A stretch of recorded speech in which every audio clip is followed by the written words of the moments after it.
മഹാരാഷ്ട്രയിൽ സൂട്ട് കേസിൽ യുവതിയുടെ മൃതദേഹം 25-നും 30-നും ഇടയിൽ പ്രായമുള്ള യുവതിയുടെ മൃതദേഹമാണ് കണ്ടെത്തിയത്. ഇന്നലെ രാത്രിയാണ് വാദ്വാന പോലീസ് സ്റ്റേഷൻ പരിധിയിൽ സൂട്ട് കേസിൽ മൃതദേഹം കണ്ടെത്തിയത്. അർജുൻ പീതാംബരനുണ്ട്. അർജുൻ, ഈ മൃതദേഹം ആരുടേതാണ് എന്ന കാര്യത്തിൽ സ്ഥിരീകരണം ആയിട്ടുണ്ടോ? അന്വേഷണത്തിൽ എന്തെങ്കിലും പുരോഗതിയുണ്ടോ? മറ്റു വിവരങ്ങൾ എന്താണ്?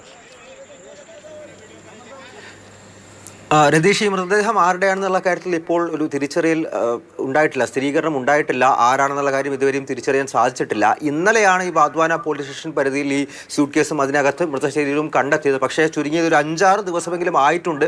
അവിടെയുള്ള ഷെൽഗാവ് എന്ന് പറയുന്ന സ്ഥലമാണ്. അവിടുത്തെ ആ കനാൽ റോഡിൽ, കനാലിലൂടെ സമീപത്താണ് ഈ സൂട്ട് കേസ് കണ്ടത്. ആ കനാലിൽ തന്നെ ഒരു 5-6 ദിവസമായി ഈ സൂട്ട് കേസ് ആരോ കൊണ്ടിട്ടിട്ട് എന്നുള്ള നിഗമനമാണ് പോലീസിനുള്ളത്. കാരണം പഴക്കമുണ്ട്, മാത്രമല്ല മൃതശരീരം ജീർണിച്ചിട്ടുമുണ്ട്. അതുകൊണ്ട് തന്നെ തിരിച്ചറിയൽ നടപടികൾ അത് കുറച്ചുകൂടി ബുദ്ധിമുട്ടാണ് കണ്ടുപിടിക്കാനായിട്ട്.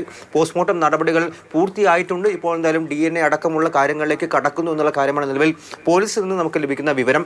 മാത്രമല്ല ഈ പ്രദേശത്ത്, വാദ്വാന അതുപോലെ തന്നെ ഷെൽഗാവ് പ്രദേശത്ത് കഴിഞ്ഞ കുറച്ച് ദിവസങ്ങളിലായി കാണാതായിട്ടുള്ളവരുടെ ലിസ്റ്റും അങ്ങനെ പോലീസിന് വന്നിട്ടുള്ള പരാതിയും കാര്യങ്ങളെല്ലാം തന്നെ ഇപ്പോൾ അന്വേഷിച്ചുകൊണ്ടിരിക്കുകയാണ്. അതിലൂടെ ആരാണ് ഈ മൃതദേഹം ആരുടേതാണ് എന്നുള്ള കാര്യത്തിൽ ഒരു തിരിച്ചറിയൽ അല്ലെങ്കിൽ ഒരു സ്ഥിരീകരണം ലഭിക്കുമെങ്കിൽ അതിലൂടെ കുറച്ചുകൂടി വേഗത്തിലാക്കാമെന്ന നിഗമനമാണ് നിലവിൽ പോലീസിനുള്ളത്. എന്തായാലും യുവതിയാണ്, 25-നും 30-നും ഇടയിലാണ് പ്രായം. മുഖത്തും ശരീരത്തും ക്രൂരമായൊരു കൊലപാതകം സംഭവിച്ചിരിക്കുന്നു. മഹാരാഷ്ട്രയിലാണ് സൂട്ട് കേസിനുള്ളിൽ യുവതിയുടെ മൃതദേഹം കണ്ടെത്തിയിരിക്കുന്നത്. അർജുൻ പീതാംബരനാണ് ആ വിവരങ്ങൾ നൽകിയത്.